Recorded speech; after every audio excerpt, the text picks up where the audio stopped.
Now I'm going to introduce you to James. James is a key component to our software engineering offering on the trading team under David.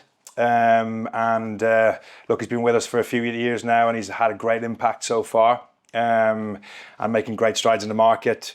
Share a little bit more about what your day's taken up with.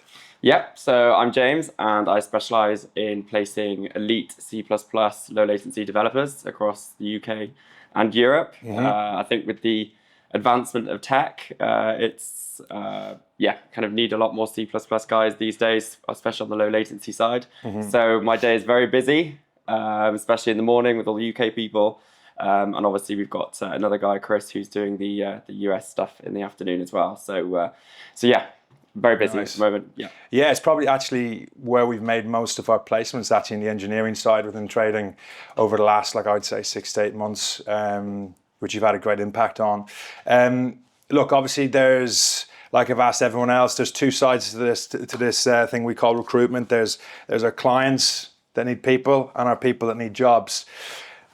Very competitive, obviously, on both sides. When we think on the client side, so all of the clients that we work with, what do you think differentiates them to get the top talent? So when they're actually trying to get one of these low latency engineers or C++ devs from another top competitor, or just another one that's on the market, what do you think differentiates them from the other competitors in the market? I think these days you've got to have a really good package, obviously. You've got to have something that, again, stands out. A lot of companies kind of offer the same thing, so you really have to have something that, makes you stand out.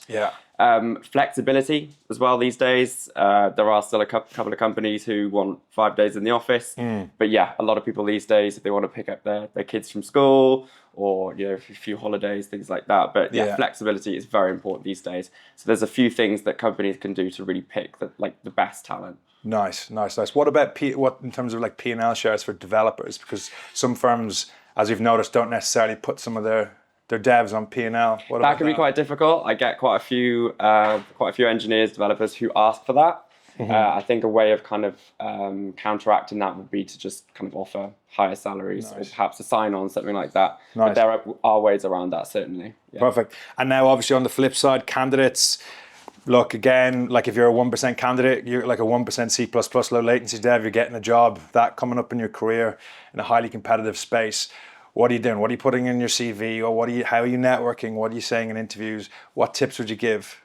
Yeah, that's a good one. I would say definitely side projects these days. I think a lot more companies are asking for kind of what people are doing outside of work, whether they're to kind of show their interest in the space. So that's something that's really important. And then also, if you've got a very good educational background, I would be putting that kind of right at the top of the CV. A lot of companies are looking for very strong masters or PhDs at the moment. So I would be putting that right at the top. Obviously, we talk, James, about how competitive the market is for clients and candidates. It's also obviously competitive for us. There's thousands of us out there doing the same job.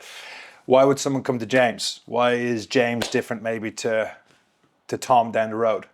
Yeah, good point. I would say I'm very thorough. I would say I'm there throughout the whole process. I do make sure to keep in regular communication at the start, the middle, the end, and even after the placement, which I think is something that a lot of recruiters kind of fail to do. I would say that you're never going to kind of hear the end of me.